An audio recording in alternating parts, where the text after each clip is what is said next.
যেসব অফিসারেরা এবং মোশাররফ হোসেন কাজল এবং তৎকালীন পুলিশের মহাপরিচালক ছিলেন উনি যে তদন্ত করেছেন এবং সে মুন্নিশা সাংবাদিক মুন্নিশা বিদ্রোহ নামে চতুর্দিকে এই খবরটি ছড়িয়ে দিয়েছেন, তাদেরকে অবিলম্বে তাদেরকে জিজ্ঞাসাবাদের আওতায় এনে সর্বোচ্চ শাস্তি নিশ্চিত করা হোক। তারা কেন মিথ্যা বিদ্রোহের দায় দিয়ে বিচার করেছেন এবং মুন্নিশায় কেন এই অপপ্রচার পুরো বাংলাদেশে টিভিতে ছড়িয়েছেন এবং পুলিশের মহাপরিচালক তৎকালীন কি মিথ্যা ভাবে কেন তদন্ত করেছেন, এর দায় তাদেরকে স্বীকার করে নিতে হবে। না হলে এই মিডিয়া তাদেরকে যেখানে পাবে ওইখানে লাঞ্ছনা করবে, ওইখানে বিচার করবে ইনশাআল্লাহ। আমরা বলতে চাই, আমরা মজলুম মিডিয়ার 18,519 জন মিডিয়ারকে অতি দ্রুত তাদের পূর্ণ সুযোগ সুবিধা সহ চাকরিতে পুনর্বহাল করতে হবে এবং আগামীকালকে জামিন প্রত্যাশী সকল জেলবন্দি বিডিআর সদস্য ও কারাগারে অবস্থানরত বিডিআর সদস্যদের ভিতরে যারা নির্দোষী আছে তাদেরকে অতি দ্রুত জামিনে মুক্তি দিতে হবে।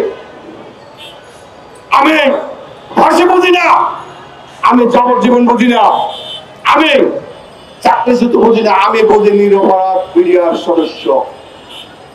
আমরা সবাই যদি নিজের ন্যায্য অধিকার ফেরত না পাই তাহলে আমরা দ্বিতীয়বার মৃত্যুবরণ করতে আমরা কোনো চিন্তা করব না, তবুও আপনাদেরকে আমরা উচিত বিচার দিতে বাধ্য করবো ইনশাআল্লাহ।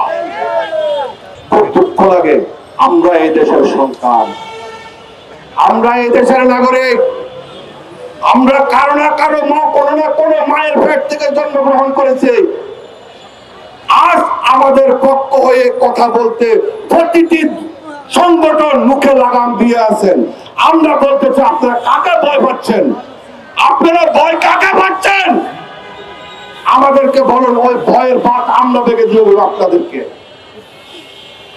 আপনারা রাজনীতি করেন, বিভিন্ন মিটিং এ গিয়ে বলেন যে আপনারা জনগণের জন্য রাজনীতি করেন। আপনারা যদি জনগণের জন্য রাজনীতি করে থাকেন তাহলে বিডিআর সম্বন্ধে আপনারা কথা বলতে পারতেছেন না কেন? আপনাদেরকে কে নিষেধ করেছে? অতএব আমরা বাংলাদেশের ভোটার, মনে রাখবেন আমাদের সাথে আরো 10 লক্ষ পরিবার জড়িত।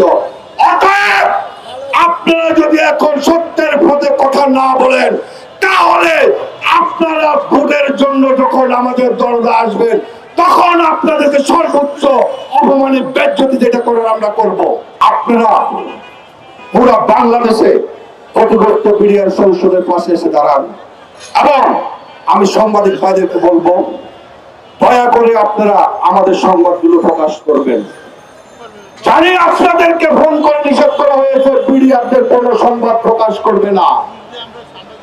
আপনারা যদি সংবাদ প্রকাশ করতে না পারেন তাহলে আমি মনে করব এটা আপনাদের ব্যর্থতা। আমি অনুরোধ করবো আপনাদের কাছে, আমরা মজলুম মিডিয়ার সদস্য হিসেবে আমরা যেন আপনাদের কাছ থেকে আপনাদের এই সংবাদ প্রচারের মাধ্যমে যেন আমরা ন্যায্য বিচারটা পেতে পারি।